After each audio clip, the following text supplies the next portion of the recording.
No one is able to get inside and see exactly what is happening as the FBI processes that scene. I'm under the impression that a lot of people thought they'd be able to come here and get a ticket and go inside. We've heard of a couple of people who have been able to get an invitation inside, but that is certainly not the norm. A little bit harder to stand here. As you can see, we are being pelted with water from the Banana River, and it is low tide right now. The waves still crashing along these rocks. This is a little foggy on our camera, and that's because it went from 82 to 77 like that. The temperature drops and the winds pick up. This scene has changed minute by minute. I'll tell you, when I first got here, I was able to speak with a father whose wife works at Chico's here. He told me that his wife called him in a panic and told him that there was an active shooter.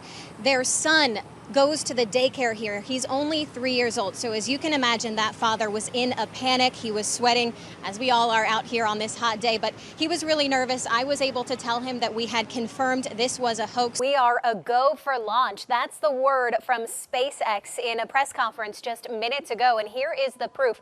Take a look here at this video from Twitter. I want you to take a look at what's going on here at this capsule. Here in your NBC2 Alert Center, I'm tracking breaking news in Philadelphia as 6 homes are on fire. Take a look at this footage from above. You can see it looks like these are duplex houses, and 6 of them are burning right now. NBC2 is coming on the air with breaking news. The Lee County Jail court facility is on fire. Moments ago, smoke was pouring out of this building. So far, he has resisted ordering a shelter in place for the state of Florida, but that could change. Let's go ahead and listen into where he's at today. Apart from this big spike in Lee County on Thursday, you can see new cases in the county were hovering around 200 per day.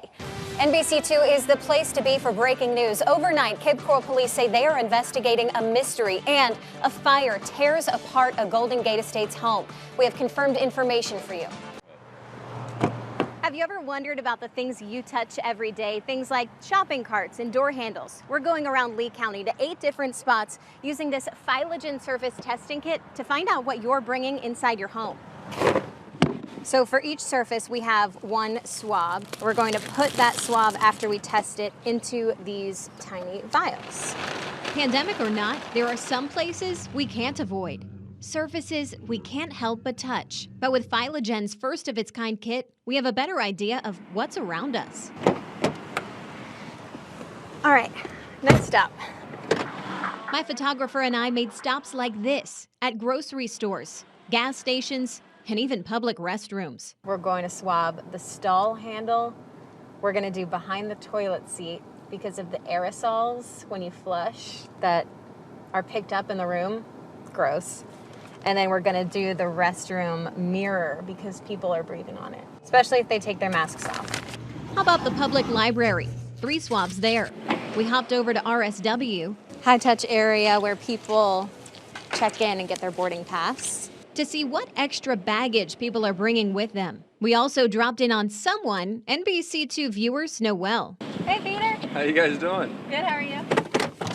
So some of you may remember that our main anchor, Peter Bush, had coronavirus. He isolated here inside his home for multiple weeks. Now, it's been a couple weeks since he tested negative, but we want to see if there's any traces of the virus left behind. So this is our home office, AKA my quarantine room. I was in here for nearly 3 weeks, and the girls would write little encouraging messages and pictures on the glass window panes. We held off for a couple weeks after I had tested negative before anyone came back in. I guess we'll see. We sent 21 swabs back to Phylogen's lab, and only 1 came back positive for the virus that causes COVID-19. You found a positive in a space where somebody had been diagnosed with COVID. Peter's quarantine room. It doesn't give you information about whether or not the virus is active. While it had been weeks since he tested negative, traces of the virus were left behind on the inside door handle.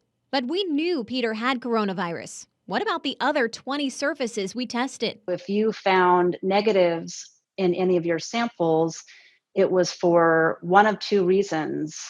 Either people didn't transmit the virus indoors or it had been recently cleaned.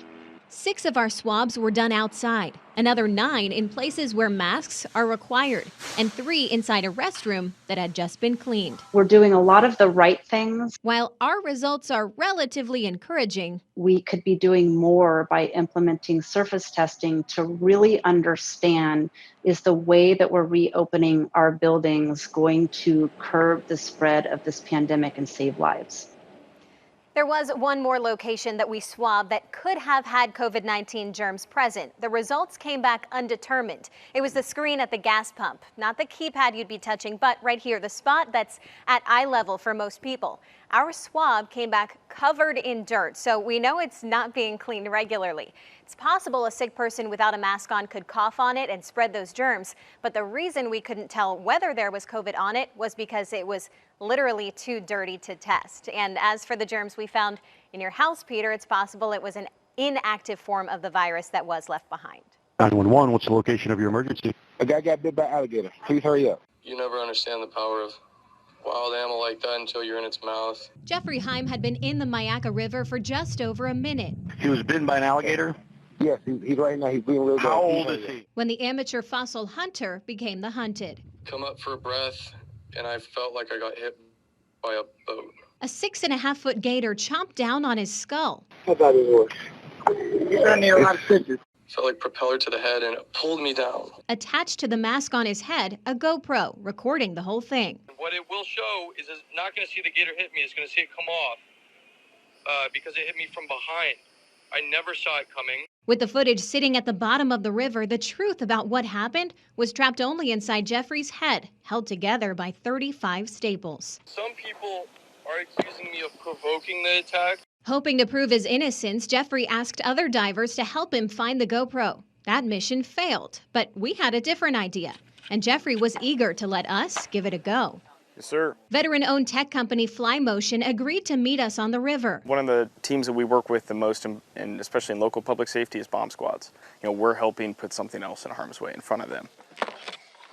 With their underwater drone, typically used for public safety, government, and defense. Most of the time, we're giving this equipment to first responders, the guys who are on the front lines that are, searching for people, lost swimmers.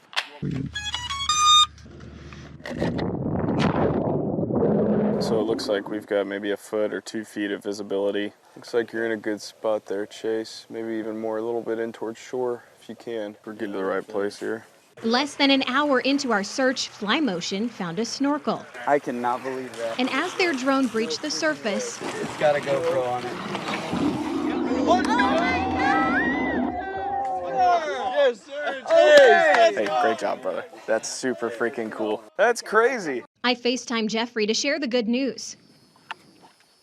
Found your GoPro. No way. This is the guy that found it. Hey, buddy.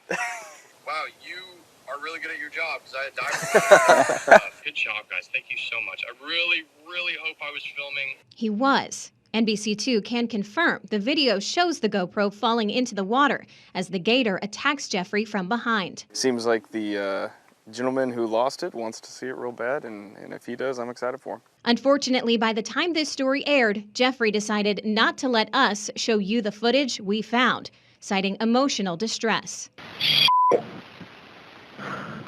You're lucky. Crazy story, huh? Well, you're lucky as hell. Okay.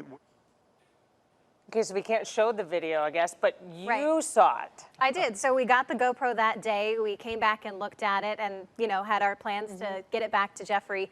So the GoPro's perspective is from the top of his head. So all you see about a minute into this video of him diving for fossils is the water. The GoPro splashes into the water and it floats to the bottom.